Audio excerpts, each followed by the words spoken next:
Hello मंडळी, नमस्कार. स्वागत आहे तुमचं आपल्या चॅनलवर अजून एका नवीन व्हिडिओमध्ये. मी वर्षा राणी चौधरी, तुमची एक नवीन मैत्रीण आणि एक नवीन शेतकरी. तर आज आहे महाशिवरात्री आणि महाशिवरात्रीच्या तुम्हा सर्वांना खूप खूप शुभेच्छा. खरं तर हा व्हिडिओ उद्या येणार महाशिवरात्री झाल्यानंतर, पण कालच्या व्हिडिओमध्ये पण मी तुम्हाला शुभेच्छा दिलेल्या होत्या.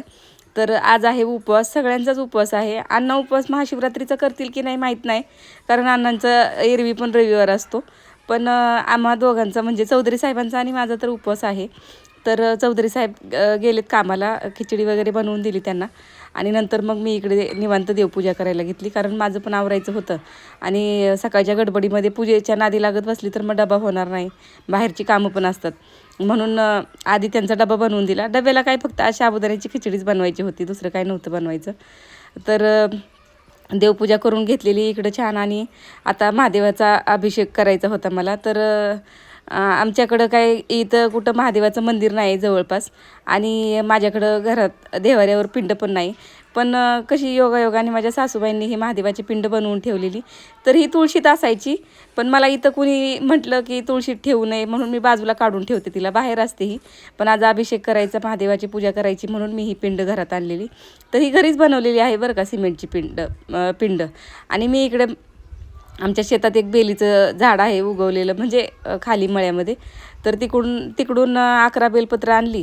आणि महादेवाला लागतं म्हणजे पांढरं फूल असतं पूजेसाठी. पण आता पांढरं फूल नाही आपल्याकडं, तर मग जे आहे त्यातच काय म्हणतात ते समाधान मानून जास्वंदाचीच फुलं माझी छान येत आहेत आता सध्याला. तर जास्वंदीचंच फूल घेतलेलं आहे पूजेला.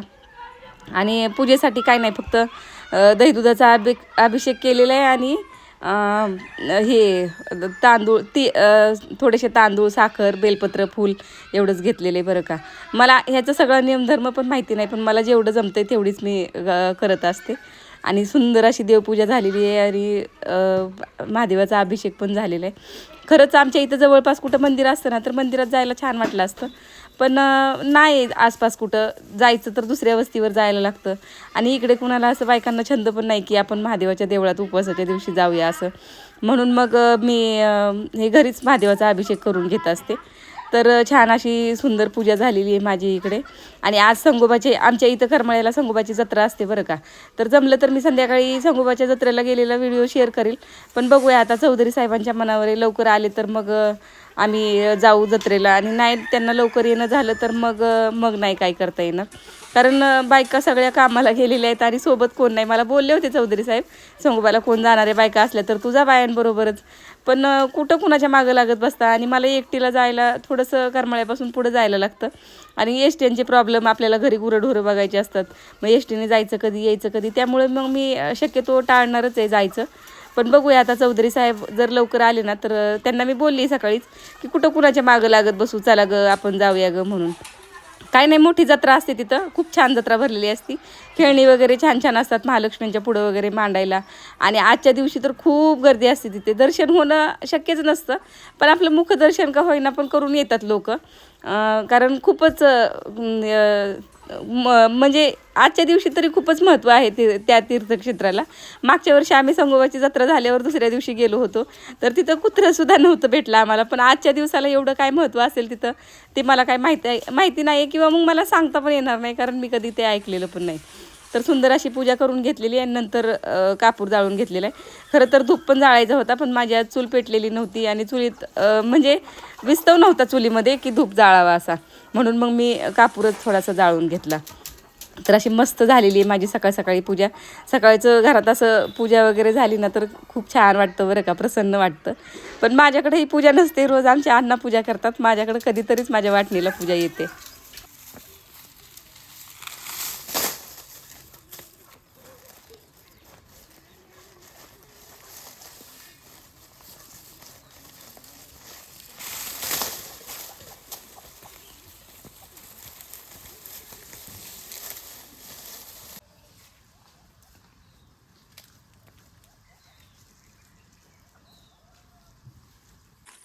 तर मंडळी, आपण आले तर शेतामध्ये, आणि बघा मका कशी वाळून गेली. पाणी नाही पुरल्यावर काय करायचं. लोळत होती दुपारी, डोळे सुजलेत माझे. झोपली नाही पण लोळून तोंड सुजले आणि डोळे सुजलेत. दिवस मावळायला गेलाय. म्हणलं शेळ्यांना थोडंसं शिपीचं गवत न्यावं. तर चला. आणि हा कांदा केवढं गवत झाले परत एकदा कांद्यामध्ये. पण आता नाही खुरपायचा. चौधरी साहेब म्हणले आता नको खुरपायला त्याला. काय पाणी पुरणं झाले आम्हाला, नुसत्या खुरपणालाच खर्च करत बसायचं. तणखोर रानात. आणि ती पहिल्यांदा तणनाशक मारल्यामुळं कांदा इरमला होता, त्याच्यामुळं हालायला थोडा उशीर लागला. पण जसा येईल तसा येईल. आता गावरान कांदा आहे, तसं काही ह्याची अडचण नाही. पण काय होईल ते जाईल. पहिल्यांदाच केलं तर चुकीच्या रानावर कांदा झाला आमचा. थोडं बैठकीचं रान पाहिजे होतं. ही असं उताराचं रान आहे. सेल्फी स्टिक आहे हातात. थोडं उताराचं रान आहे ना, असं ढळतं. त्याच्यामुळं पाणी एका जागेवर थांबत नाही. सूर्य कसला दिसतोय, मस्त दिसतोय एकदम. कॅमेरा मी साफ केलाय तरी पण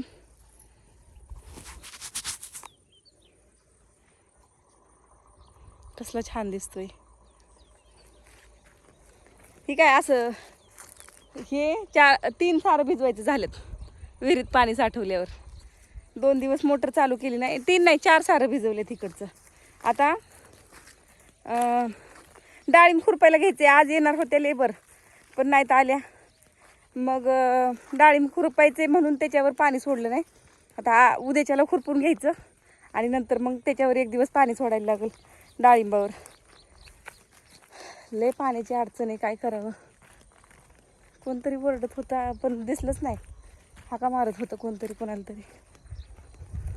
छान वाटतं बरं का रानात आल्यावर.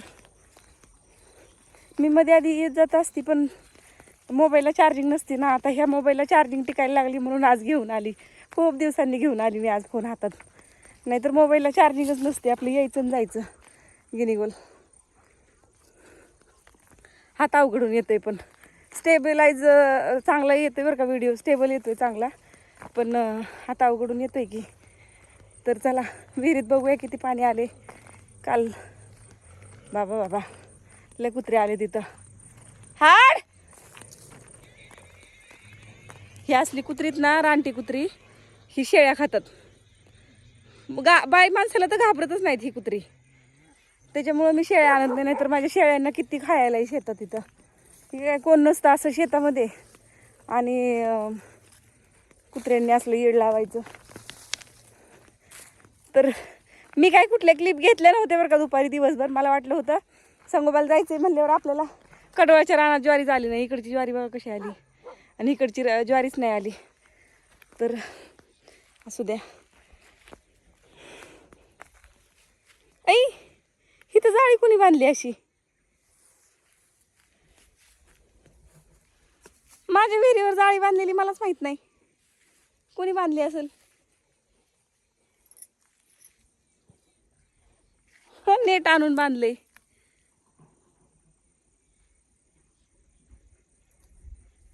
आमच्या चौधरी साहेबांचा कारभार आहे काही. मला म्हणलेच नाहीत. मी विहिरीकडे येतच नाही. पाणी नाही त्यातून काय येऊन करावं.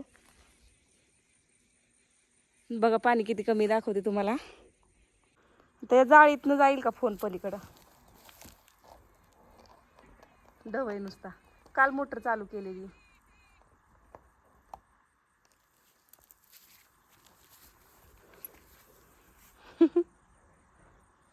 कधी असली जाळी आणून बसवली मलाच माहित नाही. काल मोटर चालू केली होती. कालचा 1 दिवस. काल 11 वाजता 10 वाजता काल बंद केलेली सकाळी. कालचा 1 दिवस, आजचा 1 दिवस. एवढं पाणी साठले त्यात. तर चला मला इथलंच थोडंसं शिपीचं गवत काढायचंय. हिरवं हिरवं गवत नेलं ना शेळ्यांना की खातात मस्त. इथलं काढते थोडंसं ज्वारीतलं. यंदा ज्वारी पण कमी आहे आम्हाला. कांद्यामुळं डाळिंबामुळं यंदा आम्ही ज्वारीच्या नादी लागलो नाही. म्हणलं परत आपल्याला पाणी पुरत नाही आणि आपण बसायचं उगच भरणं वाढवून. मग म्हणलं जेवढं येईल जसं येईल तसं येईल म्हणून हे थोडंसं ज्वारीचं रान केलं आहे आम्ही. तर चला पहिलं गवत काढून घेते. हां मी काय सांगत होती, मी आज कुठले टेकच घेतले नव्हते.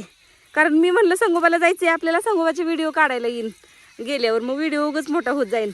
पण परत विचार आला, म्हणलं अरे देवा जर नाही गेलो आम्ही तर आजचा व्हिडिओ कुठला शूटच नाही केला. म्हणून मग परत अजून व्हिडिओ करायला घेतला. म्हणलं चला जे आहे ती तरी रुटीन दाखवावं. संगोबाला जायचं तर होईल तेव्हा होईल. ते विहिरीवरचं जाळं बघून पहिल्यांदा मी शॉकच झाली. मी चौधरी साहेबांना फोन करून विचारलं की अहो इथं विहिरीवर जाळं कुणी बसवले, मला कसं माहीत नाही, तुम्ही कधी बसवलं हे जाळं? तर मला म्हणले अगं मी नाही बसवलं, पटणारांनी बसवलं असं ससे पकडायला. कारण आहे ना इथं सशांनी एवढा धुमाकूळ घातलाय, हरभरा येऊन देत नाहीत, गिनीगोल येऊन देत नाही, म्हणजे तिथं काही येऊनच देईना झालेत. तर ते पटणारांनी बसवले, म्हणजे आमच्या शेताच्या शेजारी पारदेची वस्ती ना, तर तिथले ते पटणारा त्यांनी ते जाळं बसवले वाटतं. तर बरं झालं बसवलं ते. आम्ही बरेच दिवस झालं त्यांना सांगत होतो. आणि मी गवतासाठी नव्हते आली, पण म्हणलं जाता जाता पेंडीवर तेवढंच हिरवं घेऊन जावं शेळ्यांना.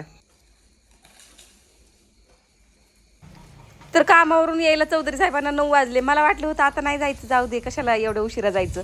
पण चौधरी साहेब आमचे ऐकायला तयार नाहीत. चल चल चल जायचे, आपल्याला उशीर झाला. अहो फराळ करून घ्या, अहो पाणी तरी पिऊन घ्या. नाही आपल्याला जायचे. खिचडी सुद्धा खाल्ली नाही या माणसाने आणि घेऊन गेले. तर इतक्या उशिरा मला नको वाटत होतं, पण इथं येऊन बघितलं तर बापरे, अजून 9 वाजून, आम्हाला इथे यायला 9:30 वाजले होते, तरी पण अजून लोक जातात आलेले. तर आम्ही इकडे मंदिर आणि इकडे ना मस्त कीर्तनाचा कार्यक्रम चालू आहे. खूप गर्दी, एवढा उशीर झाला तरी भरपूर गर्दी आहे. चौधरी साहेब गेलेत गाडी लावायला. सोबत कोण असल्यावर मजा येते, कोणच नाही सोबत, एकटीला फिरायचं चांगलं नाही वाटत. कानाला बांधलेलं सोडलं. तर चला आता बाजारात फिरूया, पहिलं दर्शन घेऊया. मुखदर्शनच होतं, एवढ्या गर्दीत कोण लाईनला उभं राहून दर्शन घेणार? आवाज येते का नाही काय माहिती. मंदिराच्या प्रवेशद्वाराला तर इतकी गर्दी होती, पाय ठेवायला जागा नव्हती. एवढ्या गर्दीत ना आतमध्ये घुसलं, माझ्या तर अंगावर सरसर काटा आला. म्हणलं इतक्या गर्दीत आपलं दर्शन काय होणार नाही. पण आम्ही खरंच दर्शन नाही घेतलं, पायरीचं दर्शन घेतलं आणि मंदिर प्रदक्षिणा केली. खरं तर महादेवाच्या पिंडीला प्रदक्षिणा करत नाहीत बरं का, पण मंदिर प्रदक्षिणा करतात इथं, चालते. तर बघा किती गर्दी होती. एवढ्या गर्दीमध्ये दर्शन होणं अशक्यच होतं. मी तर दंगत झाली होती एवढी गर्दी बघून. मला वाटायचं की कशाला आलो आपण एवढ्या उशिरा उगच. आणि खरं शॉक बसलं की एवढ्या उशिरा पण लोक कशी येत असतील. गावाला एवढी लोक 9 वाजता झोपणारी कसे काय एवढ्या उशिरा आले असतील.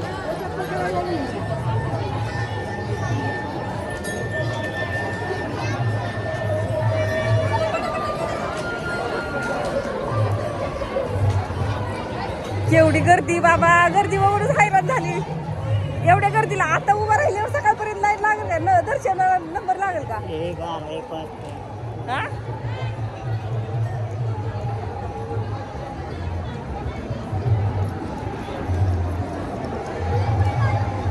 कुठून सुरुवात असेल बरं या लाईनची?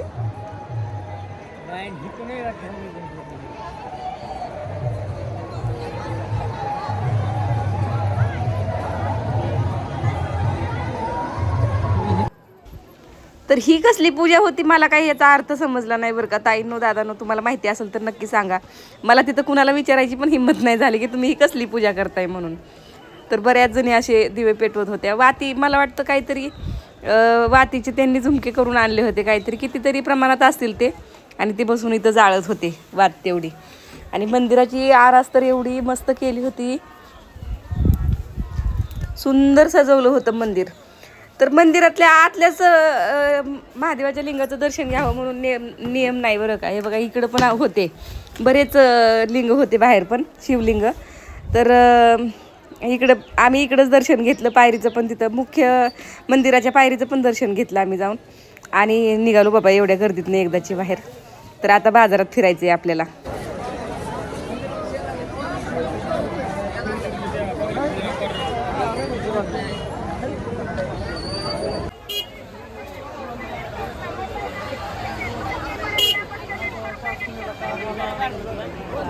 काय नाही बाबा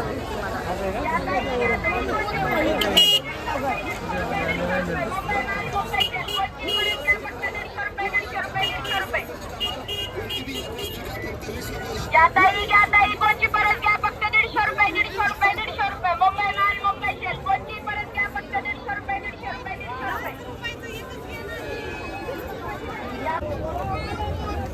कलर काळ्यातनं घ्या की, ही पण चालेल वरचा तो शेवाळी आहे ती. हा